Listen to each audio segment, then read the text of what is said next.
This video is going to be all about the type tool and things we can do to manipulate type. So let's get started. First thing that is worth noting is we need to go over to the type tool. I'm at the type tool right now. As a matter of fact, I'll zoom in on it so you can get a closer look. Here it is. We notice that little tick mark in the corner. That tick mark lets us know that there's more tools underneath it. So if you click and hold down, you'll see there are 3 more tools underneath it. The 2 we will be exploring today, of course, is the horizontal type tool and the vertical type tool. So the type tool works exactly how you think it would work. The horizontal type tool, if I tap on my screen and click, I'll just type. There we go. As you would in Microsoft Word or any other text program. The vertical type tool works like this. I'll type again. It lets you type vertically, which you probably could have guessed. So now here comes the fun part. So there are a ton of ways to manipulate our type. We can make them look like images. We can change the color. We can make them bigger, smaller. There's a variety of things we can do with this type.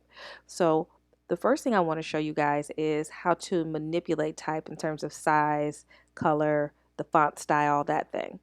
So I'm going to go back to my type tool. I'm going to highlight my type because we absolutely have to tell Photoshop what we want to change. So there are 2 ways we can do that. The first way is this. At the top of our screen, you'll see impact, 72 point type. It's very much Microsoft Word tools. I'll zoom in really quick so you can get a better look. So here's where we would change to the different font styles, just like you would in like a Microsoft Word program. If the font has a bold or italic, that would happen here. Impact does not, so that's why it's grayed out. The size happens here. You can do sharp, crisp, strong. I usually keep it on sharp. There is your standard formatting tools. You have your flush left. If you want to center, you click it here. And if you want to flush right or align on the right side, you can click it there. Also, this red square lets us know what color our type is. Our type was red. If I click here, I'm going to double click. I can change that color. Let me zoom out. The color picker pops up and you can change it to another color. From there. Now the fun thing, one of my very favorite things to do with type is this little tool right here. This is the text warp feature. So you can do a ton of things with this. So we'll jump back to that in a second. For now, I want to just focus on manipulating this type. All right, so the same features that are on the top of our bar, oh, I popped off my type tool. Okay, the same features that are located across this top bar can also be found on the character panel, and I'll show you where that is. We're going to go up to window because remember, window is like Walmart. Everything's under window. We're going to go down to character, which is right here. Luckily, this list is in alphabetical order. So we're going to go to character and I'm going to hit it. Once I click it, we have this box pops up. I'll zoom in on it. And notice that it has the exact same thing as on top of our screen. So Photoshop has given us 2 different ways to get the same information. So from here, same thing. I can change the font to something else if I like to. I'll change it to Helvetica. I can do, if the font allows it, I can bold it. I can do italic. This one has oblique, light. So all the variations happens there. I can change the size of it over here. If there's nothing I want in this box, I can type in my own if I want to. I can hit 172. I can change the spacing between the lines of text, so like your single space, your double space. I can change the spacing between letters, which we've already done in our Costa Rica file. It's called tracking, where I can spread those letters out, the space between the letters out, or I can bring that space really tight together. We also can change the color from here. So if I click this box, let me zoom out so you can see it. The color picker will open up again, and I can change it to a different color yet again. So Photoshop gives us a bunch of ways to do the same thing, which is cool. So you can either go up top and change it up here, or you can use the character panel alongside and use it here. There is no right or wrong. You know, it just is what it is. It's also worth noting at the bottom of this bar. Let me zoom in again. Here, this is where you can do bold. Let's say you have a font that doesn't come with a bold, but you still want to bold it. This is a faux bold, so it's a fake one. But it'll still make it a little darker for you to see. This is an italic, same type of thing. It's a faux italic. If you have a font that does not have an italic, but you want to give it that little slant, you use that. These are all capital letters if you want to type in all caps.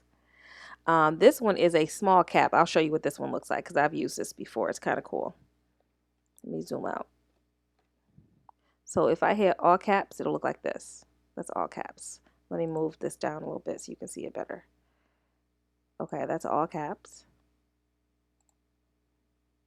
I'm going to highlight it again here. If I type in small caps, it's just a little bit smaller. Okay, so it's not as big as this.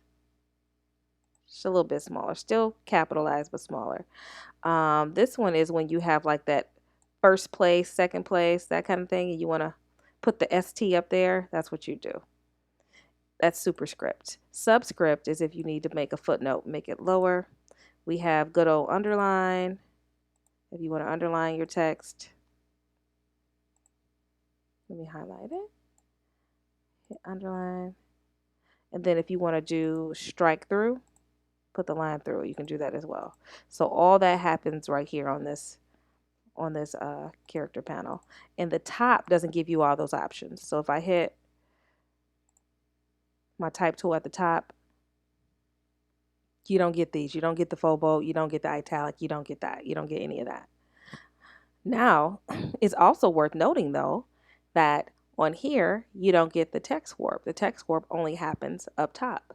So let's talk about that text warp because you can do a lot of fun things with it. I'm going to zoom in closer so you can see what it looks like. It's a little T sitting on top of a little arc, almost like a little hill. I just clicked it. And then the warp text box opens up. And so right now it's set to none. It'll always be defaulted to none. You have to go in again and tell Photoshop exactly what you want to do. So let's try the first one. The first one is an arc. So you notice I can still manipulate it. I can still move it around if I want to. And then I get to play with how deep I want that arc to be. I get to play with it. You got horizontal distortions. You got vertical distortions. You got all of that. So I'll just set these back to 0 because I don't want to mess it up. We have a lower arc. We have a bulge. We have... Here's what bulge looks like. So it makes it look like it's kind of coming at you. We have the flag. Flag is kind of cool. It can be cool. It can be weird as well, but it can be cool. So you can kind of make it a little wavy if you wanted to. Again, we have horizontal distortion. We have vertical distortion. So you can pretty much get any look you want. They have a fish. They have the squeeze. They have the twist. I'll show you what the squeeze looks like. Squeeze is like it's being squished together. That's the squeeze. And then I'll show you guys the twist. So the twist kind of gets a little, and then you can play with the distortions. So you can get into some really cool things with type. The last thing I'm going to show you before I end the video is I want to show you how to do effects with type. So I'm going to cut the eyeball off of the little vertical type because it's going to be in the way for this. I'm grabbing my move tool and I'm going to put this type front and center. At the bottom of our layers panel, and I'll zoom in so you guys kind of follow along with me. Here's our layers panel, right? We're on layers. At the bottom of the layers panel, there's a couple things we can do. We know this is where we go to delete a layer. We know that. We know that this is where we can go to make a new layer if we choose to, right? We know that. So over here to the left, we have something called effects. It's special effects, and it's literally a letter F and a letter X. So when we hit that, we can get our blending mode options from here. We can get a bevel and emboss on our text. We can stroke the text. We can do our outer glow. This is where the drop shadow is found. All those types of things are found right here. And it's at the bottom of your layers panel. and it's right on the, I guess, opposite side of the trash can. So if the trash can and new layer is on the right, it'll always be on the left. So, and it is FX, and it's short for special effects. So let's play with some of these special effects and see what they look like. So I'm going to start with a drop shadow. That's the most basic. So it's one thing you want to make sure of. You want to make sure that the preview button, this little preview button, is selected. Make sure it's selected. If you don't select it, then you won't be able to see what you're changing, and this whole thing is really pointless. So make sure that preview button is selected. All right, so I got my drop shadow selected, and now we can manipulate it as much as we want. I can change the spread of it. I can change the size of it. See how it's getting real blurry and crazy. I can also change the distance. I can make my drop shadow far away. I can make it really close. I'll do it again, far away. I can make it really close. I can also change the opacity, which means the sheer or the see-through-ness. So I can, let me make it bigger just so you guys can really see it. It's at 75% right now. I can make it 100%. So you see how much more rich and black that is? I can also change the color of my drop shadow. I can make my color red. I can make it another green. I can make it blue. So the possibilities are endless. I can do whatever I want to this thing. Another thing that I can do is these blending modes again, which we've used already. So it's set to multiply right now, but I can do other things. I can do an overlay, which wouldn't do me very much good. I would do linear burn, darken.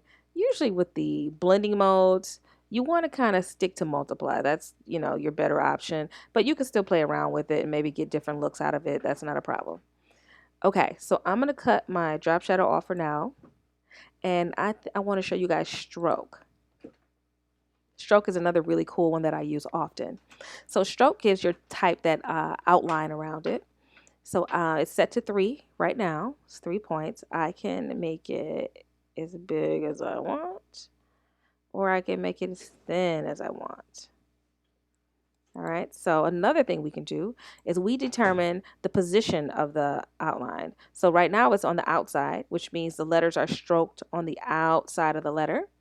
I can stroke them on the inside of the letter. I can also stroke them in the center. I typically use center just because I find that center keeps my edges pointy, like this little E on the edges there, but they stay pointy, but it's not totally filling in my letter. And that's especially important if you have thin type. If your type's thick, it doesn't really matter, but when your type is thin, you got to really pay attention to that. So make sure when you're using the stroke, you play with all 3 and see which one gives you your best desired effect. You can also change the color of your stroke as well, just like you can with the drop shadow. So it's outlined in red. I can outline it in yellow, turquoise, purple, green, whatever color I choose. I'm gonna press OK. Next thing I want to show you guys is the bevel and emboss feature. So don't just click bevel and emboss. I want you guys to actually click on the words bevel and emboss. So did you see that? I'll do that one more time for you. If you just click bevel and emboss, nothing changes over here because we're still on the stroke layer. So if I click the actual words bevel and emboss, now everything changes. Now everything's unlocked and I can slide it and move it how I see fit. So I'm going to zoom in for this bevel and emboss so you can really get a good look at how the bevel changes. Let me zoom in one more time. Okay, there we go. Because bevels can be a little hard to see sometimes. All right, so the first thing we got, so we're on an inner bevel. We got a couple different options. This is what an inner bevel looks like. The technique, I usually leave smooth. You can change the depth. So you notice as I make it bigger, it's trying to make it look like it's a little deeper, like a little more 3-dimensional. That's its goal. That's kind of what a bevel and emboss does. It wants to make the type look as if it's raised off the ground or off the page in this sense. Let's play with size a little bit.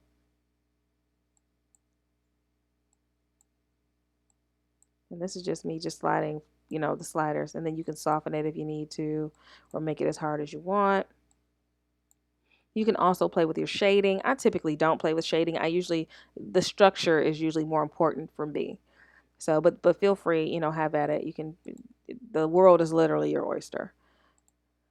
So here's what an outer bevel looks like. An outer bevel I'll do that one more time. Inner pushes inside the letters and kind of makes them look 3D. Outer takes the outer and almost lifts them or pushes them off the page. So for depth, I'm going to push that depth up so you can really see what it's trying to do. So it's definitely different from an inner bevel. An inner bevel pushes the inside of the letters up. The outer goes to like the back of the letters and pushes those forward.